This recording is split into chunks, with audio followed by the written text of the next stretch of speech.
semuanya, perkenalkan nama saya Andi Gendis Atala Paramesiwari dengan NIM 120290006 dari TPB 1. Kali ini saya akan menjelaskan dua program C++ beserta flowchart-nya dalam bidang studi kimia dan fisika sebagai bentuk dari UAS PKS Institut Teknologi Sumatera. Program pertama yaitu pada bidang studi kimia. Program ini menentukan terjadinya pengendapan MgOH2 pada larutan MgCl dan NH4OH. Jika nilai QC lebih besar daripada KSP, maka mengendap akan keluar pada program. Sebaliknya, jika QC tidak lebih besar dari KSP, tidak mengendap akan keluar pada program. Selanjutnya, saya akan menjelaskan flowchart-nya. Dimulai dari main. Kemudian, pada integer array terdapat dua jenis array, yaitu mengendap dan tidak mengendap, lalu mendeklarasikan variabel-variabelnya. Ada molaritas dan volume larutan 1, molaritas volume larutan 2, KSP, mol, konsentrasi A, konsentrasi B, sum, QC, ANS, dan I. Selanjutnya, penginputan variabel. Kemudian, di sini akan dideklarasikan array 5 data. 5 data yang diinput adalah molaritas dan volume larutan 1, molaritas dan volume larutan 2, dan KSP. Setelah itu pada program akan muncul output, yaitu program menentukan terjadinya pengendapan MgOH2 pada larutan MgCl dan NH4OH. Ini adalah judulnya. Kemudian di sini ada perulangan for I, indeksnya 0 sampai 4 yang akan berlanjut ke percabangan. Jika I kurang dari 2, maka program akan menjalankan perintah yang di sebelah kanan atau cabang true. Dan jika I lebih dari 2, maka program akan menjalankan perintah di sebelah kiri atau pada cabang false. Selanjutnya, jika nilai QC yang keluar lebih besar dari KSP, maka akan keluar mengendap pada program. Sebaliknya, jika nilai QC lebih kecil dari KSP, akan keluar tidak mengendap pada program. Setelah itu, program selesai. Berikutnya, saya akan menjelaskan program pada C++. Di sini ada judulnya, lalu masukkan include iostream dan using namespace std seperti memulai program pada umumnya. Selanjutnya, pada baris 6 ini ada perintah main pada program ini. Selanjutnya akan mendeklarasikan variabel-variabel ini dengan float, yaitu M1, V1, volume 1, molaritas 2, volume 2, KSP, mol yang berjumlah 2, sum, konsentrasi A, konsentrasi B, dan QC.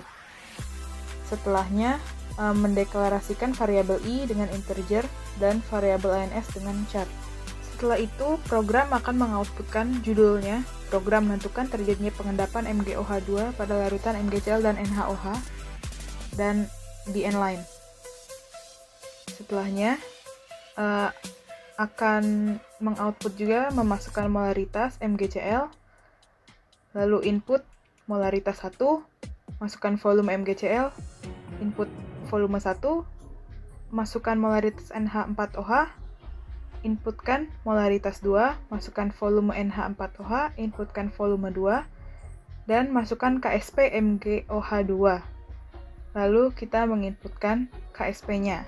Selanjutnya ada pendeklarasian float data dengan 5 indeks. Indeks 0 adalah M1, indeks 1 M2, indeks 2 V1, indeks 3 V2, dan indeks 4-nya KSP. Lalu pada perulangan for dengan variabelnya I sama dengan 0, dan jika I kurang dari 2 terpenuhi, maka data variabel I akan dibagi data variabel I plus 2 dengan nilai sum sebagai berikut. Kemudian konsentrasi A sama dengan mol array indeks 0 dibagi sum, dan konsentrasi B adalah array mol indeks 1 dibagi sum. dan nilai QC-nya adalah konsentrasi A dikali konsentrasi B. Selanjutnya ada perulangan if-else, di mana jika nilai QC lebih besar dari KSP, maka program akan menampilkan output larutan mengendap. Else, jika QC lebih kecil dari KSP, maka program akan menampilkan output larutan tidak mengendap, dan return null, program selesai. Selanjutnya saya akan mencoba untuk menjalankan programnya. Di sini muncul program menentukan terjadinya pengendapan MgOH2 pada larutan MgCl dan NH4OH. Kita diminta untuk memasukkan molaritas MgCl. Saya akan memasukkan 0,5 molar dan volumenya 400 ml. Lalu memasukkan molaritas NH4OH, misalnya 1. Dan volume NH4OH-nya 500 ml. KSP-nya MgOH2 adalah 2S. Dan program mengoutput larutan tidak mengendap, dikarenakan nilai QC lebih kecil daripada KSP. Selanjutnya adalah program dari bidang studi fisika. Programnya yaitu menghitung frekuensi dan menentukan jenis bunyi dari frekuensi tersebut. Di sini saya akan menjelaskan flowchart-nya. Pertama, mulai dengan array lambda, akan ada 5 indeks, array V, array F, dan integer I. Lalu akan menghitung frekuensi dan menentukan jenis bunyi. Itu adalah judulnya. Selanjutnya akan ada perulangan for dengan indeks 0 sampai 4. Dan di sini akan output data akan ada 5 data. Dengan data ke-1 yaitu indeks 0, data kedua indeks 1, data ketiga indeks 2, data keempat indeks 3, dan data kelima indeks 4. Ya, di sini dijelaskan outputnya I, datanya plus 1. Lalu akan masukkan lambda, dan kita menginputkan lambdanya. Lalu program akan meminta memasukkan nilai cepat rambat gelombang. Lalu kita inputkan. Nilai F-nya adalah V dibagi dengan lambda. Lalu program meminta menginputkan nilai frekuensinya. Selanjutnya program akan mengoutput nilai frekuensinya. Lalu berlanjut ke percabangan if. Jika nilai frekuensinya lebih kecil dari 20, maka program akan mengoutput gelombang infrasonik.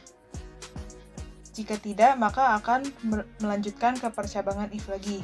Di sini jika frekuensi lebih besar sama dengan 20 sampai lebih besar sama dengan 20.000. Jika lebih besar sama dengan 20, maka output akan mengoutput gelombang audiosonik. Dan jika lebih besar sama dengan 20.000, maka program akan mengoutput gelombang ultrasonik. Setelah itu program selesai. Sekarang saya akan menjelaskan program C++-nya dari bidang studi fisika. Pertama-tama kita memasukkan perintah include IOStream dan using namespace std. Lalu di sini adalah perintah main-nya. Ada lambda dengan 5 indeks, akan memasukkan 5 indeks lambda dengan jenis float. V dan frekuensinya juga ada 5 indeks. Selanjutnya program akan mengoutput judulnya, yaitu program menghitung frekuensi dan menentukan jenis bunyi. Dilanjutkan dengan perulangan for dengan integer I sama dengan 0 atau I dimulai dari 0. Dan jika memenuhi I kurang dari 5, maka I++. Cout, program mengoutput data ke dan I ditambah 1. Jadi misalnya I sama dengan 0 tambah 1 itu data ke 1. Lalu data kedua itu indeks 1. Jadi I-nya 1 tambah 1 2 dan seterusnya. Lalu kita diminta untuk memasukkan nilai lambda. Lalu inputkan nilai lambda. Lalu output program akan mengoutput masukkan nilai cepat rambat gelombang dan kita menginputkan nilai cepat rambat gelombang. Lalu program akan mengkalkulasikan frekuensinya dan akan mengoutputkan nilai frekuensinya. Kemudian di sini ada percabangan if else if. Jika frekuensinya memenuhi nilai yang di perintah ini atau kurang dari 20, maka program akan mengoutput gelombang infrasonik. Else I-nya lebih besar sama dengan 20, maka program akan mengoutput gelombang audiosonik. Else lagi, jika frekuensi yang keluar lebih besar sama dengan 20.000, maka program akan mengoutput gelombang ultrasonik. Setelah itu program selesai.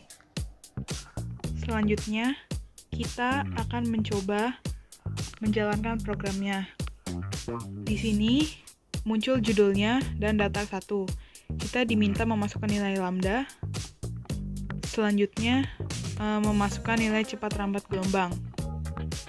Maka akan keluar nilai frekuensinya dan jenis gelombangnya, yaitu gelombang infrasonik. Kita akan diminta memasukkan data sebanyak 5 kali, dan kita bisa memvariasikan nilai lambdanya dan nilai cepat rambat gelombangnya. Untuk data-data berikutnya, saya akan mencoba memvariasikan lambda dan nilai cepat rambat gelombangnya untuk mendapatkan jenis bunyi yang berbeda dari gelombang infrasonik, gelombang audiosonik, dan gelombang ultrasonik.